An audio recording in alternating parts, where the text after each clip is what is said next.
Hello students, today we'll be starting a new chapter for standard 6 student of SS subject. The name of the chapter is beginning of a settled time. Chapter number 6. Okay. तो basically chapter start हो रहा है एक story से, the story of a boy named Gomtu. Okay. ये जो chapter है, the chapter start हो रहा है एक story से and story of a boy named Gomatu. Okay. तो एक मॉर्निंग, ब्यूटीफुल मॉर्निंग के आज से अराउंड 12,000 साल पहले, एक ब्यूटीफुल मॉर्निंग में आज से अराउंड कितने साल पहले, 12,000 years ago, गोमतू was preparing to go for hunting with his tribe. गोमतू अपने ट्राइब के साथ, अपने लोगों के साथ हंटिंग करने के लिए जाने वाला था और वो उस चीज के लिए प्रिपेयर कर रहा था. वो बहुत इंथुजियास्टिक था, बहुत एनर्जेटिक था और उसने वेपन बनाया. वो वेपन कैसे बनाया? By tying a sharp stone to a stick. एक स्टिक को उसने तीखे पत्थर के साथ बांध दिया और एक वेपन बनाया हंटिंग के लिए. क्लियर? कंपेनियन मतलब बेसिकली गोमतू का कंपेनियन कौन था? Golu. Golu was a dog. Golu कौन था? Was a dog. Was also going with him. तो उसको बहुत सेफ और सिक्योर लग रहा था कि साथ में डॉग है तो सेफ्टी है, कोई दूसरा एनिमल अटैक करने से पहले एक बार सोचेगा. ठीक है.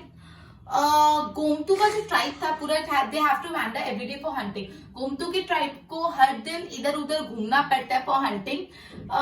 उनका कोई परमानेंट घर नहीं है. गोमतू और उसकी ट्राइब को कोई परमानेंट घर नहीं, वो इधर उधर घूमते रहते हैं और हंटिंग करके अपना गुजारा करते हैं. Their resident changes with the season. Season के हिसाब से, जैसे अपन तो क्या सेटल्ड घर में रहते हैं ना, विंटर हो, समर हो, स्प्रिंग हो, ऑटम हो, कुछ भी हो, मॉनसून, हम इसी घर में रहते हैं जिस घर में आप रह रहे हो. ठीक है. लेकिन वो अपना रेसिडेंस चेंज करते हैं अकॉर्डिंग टू सीजन्स. वो कभी केव्स में रहते हैं, वो केव्स गुफाओं में रहते हैं and they cook the meat of the animal on fire. और जो भी एनिमल को वो हंट करके लाते हैं उसके मीट को आग पे पकाते हैं और फिर उनको साथ में मिलके सब खाते हैं. Okay. And protected themself from wild animal by fire. और वाइल्ड एनिमल उनको नहीं खा जाए उसके लिए वो फायर यूज करके वाइल्ड एनिमल को डराते हैं. ठीक है. वापस स्टोरी, आधी स्टोरी अभी तक कंप्लीट होगी, वापस समझा रही हूँ स्टोरी, ध्यान देना, कोई पॉइंट मिस हो गया तो बी अटेंटिव. गोमातू की स्टोरी पढ़ रहे. एक ब्यूटीफुल मॉर्निंग आज से 12,000 साल पहले गोमातू हंटिंग करने के लिए जा रहा था और वो हंटिंग करने को प्रिपेयर कर रहा था. ठीक है. वो बहुत एंथुजियास्टिक था और उसने एक वेपन बनाया हंटिंग के लिए, जो एक तीखा सा स्टोन था, sharp stone tied with a stick. एक स्टिक से एक शार्प स्टोन टाई किया हुआ था. ठीक है. उसके साथ उसका डॉग भी आ रहा था, गोलू. ठीक है. और इससे उसको डर नहीं लग रहा था कि वो सेफ और थोड़ा सिक्योर है. गोमतू की जो पूरी ट्राइब है उनका कोई परमानेंट घर नहीं. वो हंटिंग के लिए इधर उधर वैंडर करते रहते हैं, घूमते रहते हैं, घूम घूम के हंटिंग करके जो मिलता है वो खा के जीवन निकालते. They do not have a permanent house. उनका कोई परमानेंट रहने की जगह नहीं. Their residence changes with the season. उनका जो रेसिडेंस है सीजन के हिसाब से बदलता रहता है. वो यूजुअली कहाँ रहते हैं? केव्स, गुफाओं में रहते हैं. और जो भी एनिमल को वो हंट करते हैं उसके मीट को पका के आग पे पकाते हैं और सब साथ में मिलके खाते हैं. और एक फायर को इसलिए भी यूज करते हैं to scare the wild animal. Wild animal को डराने के लिए भी फायर यूज करते हैं और खुद को वाइल्ड एनिमल से प्रोटेक्टेड रहते हैं. अब वो एनिमल का मीट तो खाते हैं, उसके साथ साथ वो कच्चे फ्रूट्स और रूट्स भी खाते हैं. Apart from the meat of animal, animal का मांस, एनिमल का मीट तो वो खाते हैं, उसके साथ साथ वो क्या खाते हैं? They also eat raw fruits. और जो कच्चे फ्रूट्स होते हैं वो भी खाते हैं. They went on mainly in search of food. वो इधर उधर क्यों घूमते? क्योंकि उनको खाना मिल जाए. उनको कोई शिकार मिल जाता है, एनिमल मिल जाता है, उसको हंट करके खाते हैं, या तो फ्रूट्स मिल जाते तो फ्रूट्स खाते. तो बेसिकली वो इधर से उधर घूमते हैं for the purpose of the food, अपना खाना ढूंढने के लिए. On their way to hunt, अब एक दिन वो हंटिंग जो वो करने जा रहे थे तो उन्होंने दे heard the sound of the wild animal from one of the bushes. वो लोग हंटिंग करने जाते तो एक बुशेस में से, जो घनी बुशेस होती है, जो झाड़ियां जिसको हम बोलते हैं, वहां से उनको एक वाइल्ड एनिमल की आवाज सुनाई दी.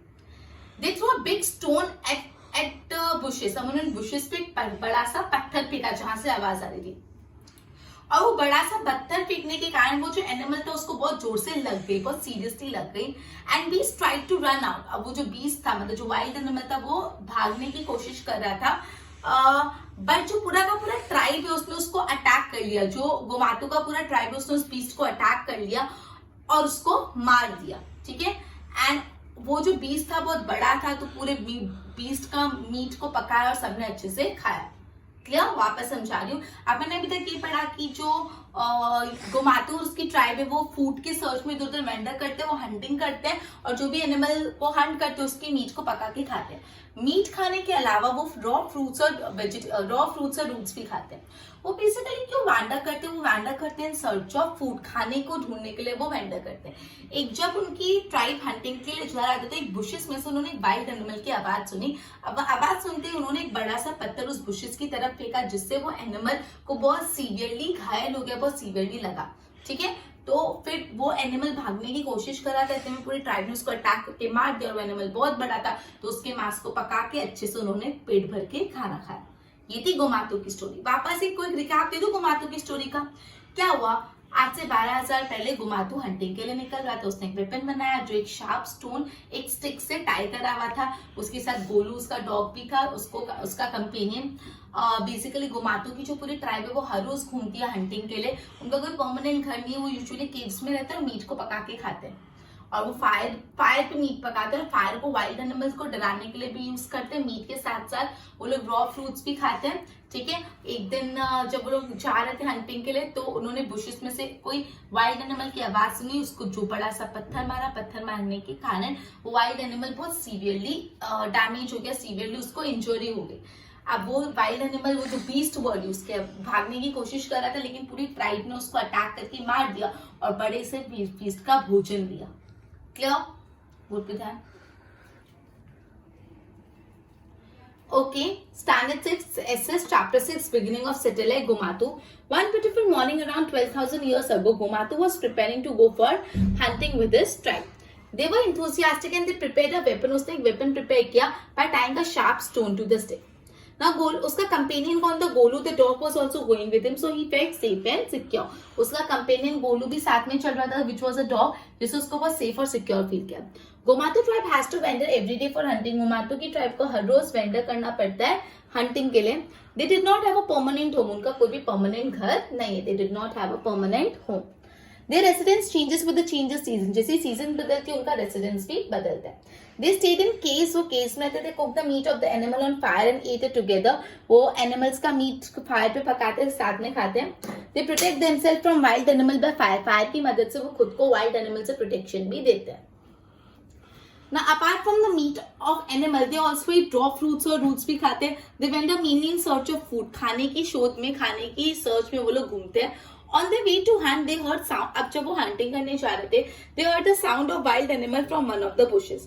They threw a big stone at them which severely wounded the animal. उन्होंने एक बड़ा सा पत्थर मारा जिससे एनिमल को बहुत डैमेज हो गया। जो एनिमल है, जो बीस्ट है, tried to run but end up attacked by and killed. मतलब अल्टीमेटली पूरी ट्राइब ने उसको अटैक कर लिया और वो मर गया। And it was a big animal. बहुत अच्छा सा पूरी ट्राइब ने उस दिन फीस्ट लिया। तो ये थी गोमातू की स्टोरी। आई होप क्लियर हुई। अब आप सोच रहे हो इसका क्या लेना देना, वो आगे पता चलेगा। गोमातू की स्टोरी समझ है, बोर्ड पे देख के नोट्स बनाओ।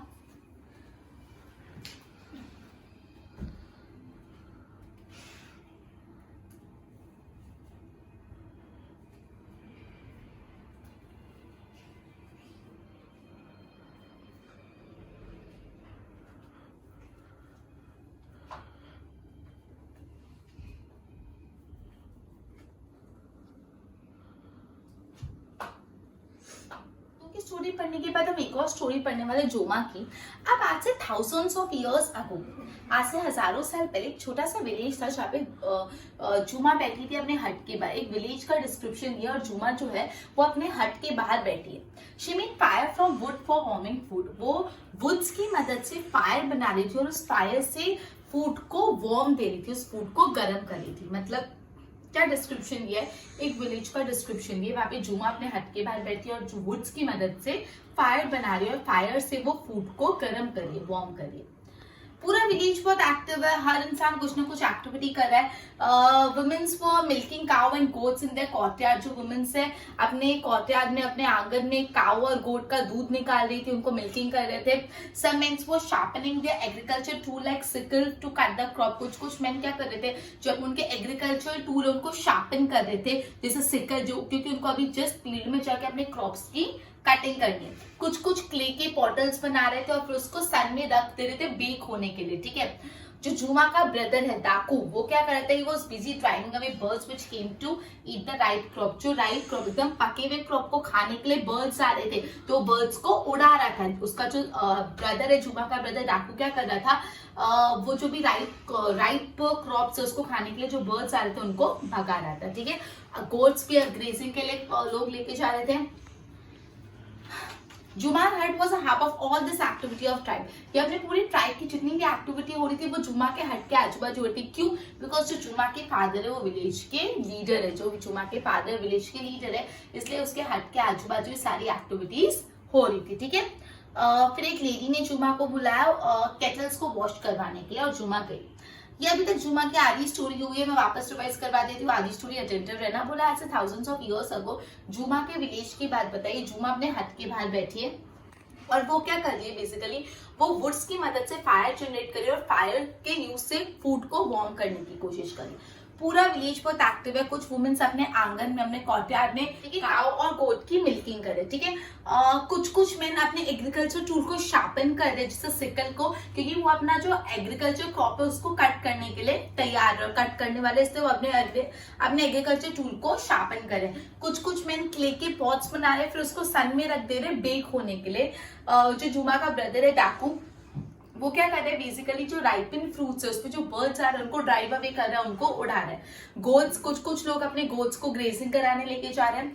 जो जुमा का हब है ना, वो सारी इस एक्टिविटी का हब है। मतलब जुमा का हट एकदम सेंटर में, उसके अराउंड ही सारी एक्टिविटी हो रही है। क्यों? बिकॉज जो जुमा के फादर है वो विलेज के लीडर है। ठीक है, फिर एक लेडी ने जुमा को बुलाया और उसको अपने साथ लेके कैटल्स को वॉश करने के लिए। ठीक है, कुछ लेडीज कैटल को वॉश करी थी, वही जुमा पानी में स्विम कर रही थी। ठीक है, कुछ वुमेन्स बड़ा सा क्ले का पॉट बना रहे थे जिसमें वो ग्रेन्स को स्टोर कर पाए। कुछ बिजी थे बास्केट बनाने में, मतलब कुछ बास्केट्स बना रहे थे। कुछ वुमेन्स क्या कर रही थी, एक बड़ा सा पॉट बना रहे थे, उस पॉट में क्या करने वाले थे, वो ग्रेन्स को स्टोर करने वाले। कुछ वुमेन्स क्या करती, बास्केट्स बना रही थी। ठीक है, मतलब पूरा का पूरा tribe was busy for preparing for a new crop. पूरा का पूरा ट्राइब बिजी था एक नए क्रॉप, जो फसल उगने वाली थी उसकी तैयारी में। धीरे धीरे अंधकार होने लगी, डार्कनेस आ गया और कैटल्स वापस ग्रेजिंग करके अपने शेड में चले गए, बच्चे अपने घर पे चले गए और जो उनके ग्रैंड मदर्स, ग्रैंड पेरेंट्स है उनको कहानियां सुना रहे।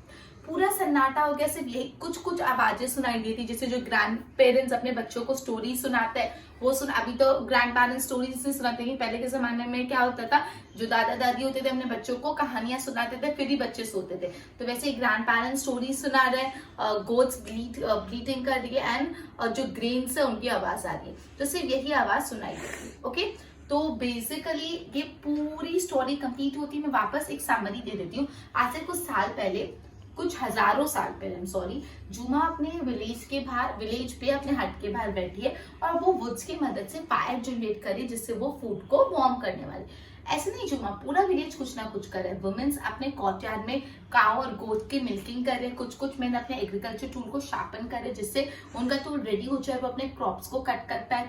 कुछ मैन क्ले के पॉट्स बना रहे हैं, फिर उनको सन में रख दे रहे बेक करने के लिए। जो जुमा का ब्रदर है वो क्या कर रहा है, वो जो भी बर्ड्स आ रहे हैं राइपन क्रॉप पे उसको उड़ा रहा है जिससे क्रॉप्स खराब नहीं हो जाए। कुछ मेंस अपने गोट्स को ग्रेजिंग पे लेके जा रहे हैं। ये सारी एक्टिविटी जुमा के हट के आजू बाजू ही हो रही। जुमा का हट सेंटर है क्योंकि जुमा के जो फादर है विलेज के लीडर है। ठीक है, तो एक लेडी ने जुमा को बुलाया कैटल्स को वॉश कराने के लिए, दूसरी लेडीज कैटल वॉश करे while she was having a good time in swimming. ठीक है, उसके बाद कुछ वुमेन्स बड़ा सा पॉट बना रहे जिसमें वो ग्रेन स्टोर कर पाए। कुछ वुमेन्स बास्केट वीव कर दिए।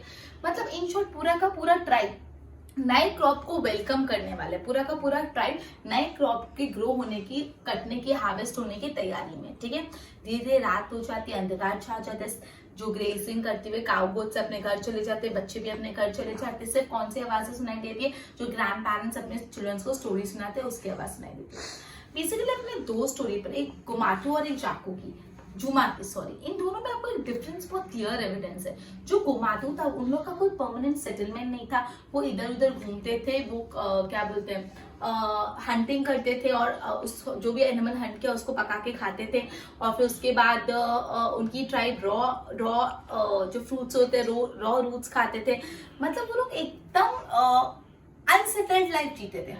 मतलब एकदम बंजारों वाली जिंदगी, उनको कोई एक जगह अंदर, वो गुफाओं में रहते थे, आज उधर तो कल उधर, सीजन के हिसाब से घर बदलते थे। लेकिन ये जो स्टोरी थी डाकू जुमा की, उसमें आप देख रहे हो उसका एक हट है, पूरा एक बस्ती बनी हुई, पूरा विलेज है, सब अलग अलग एक्टिविटी कर रहे हैं, एग्रीकल्चर कर रहे हैं, पॉटरिंग कर रहे हैं, अलग अलग एक्टिविटी कर रहे हैं, they have a permanent settlement. अब इसका एनालिसिस करने से पहले एक बार बोर्ड पे ध्यान दो। Thousands of years ago, small village, there was Juma was sitting outside her hut. She made fire from wood for warming food. Now entire village was active. Some women were milking cows and goats in the courtyard. Some men were busy sharpening their agriculture tools like sickle to cut the crop. Some were making clay pots and then baking them in sun. Juma's brother Daku was busy driving away the birds which came to eat the ripe crop. जो भी ripe crop को birds खाने आए थे उनको उड़ा रहा था, ठीक है। कुछ men were taking their goats for grazing. Juma's hut was hub of all activity of tribe. Tribe की जितनी भी activity थी उसका जुमा का hut एकदम सेंटर तक, क्यों? Because her father was the leader of village. उसके जो father थे village के leader थे, clear? One lady called Juma and took her along to wash the cattle. एक lady ने जुमा को बुलाया और खुद उसको केटल्स को धुलवाने के लिए लेके गई। Some women prepare a big clay pot to store grains while others were busy weaving basket. किसने बड़े बड़े clay pot बनाए जिसमें grain store करने वाला, कुछ basket weaving कर रहे हैं। This entire tribe was busy preparing for new crop. पूरी की पूरी tribe नए crop को prepare करने के लिए busy थी। Slowly darkness होती है, kettles अपने shed पे चले जाते हैं, children अपने घर में चले जाते हैं। Only sound कौन सी? grandparents as they are narrating stories, वो stories बता रहे हैं, वो bleating of goats and pondering of grains। ये दोनों जो स्टोरी में आपको जो चेंजेस है वो एविडेंट हुआ, और मैंने आपको चेंजेस बताया। पहले एकदम उनका कोई परमानेंट सेटलमेंट नहीं था, कहीं भी घूमते थे, कहीं भी जाते थे, फूड हंट करते थे, और यहाँ पे उनका परमानेंट सेटलमेंट है, राइट। तो ये दो स्टोरी के आगे क्या एवैल्यूएशन इस चैप्टर में अपन नेक्स्ट सेशन में करेंगे। एक बार इसके अच्छे से नोट्स बना लो। ये दो स्टोरी अपन ने की। Good bye.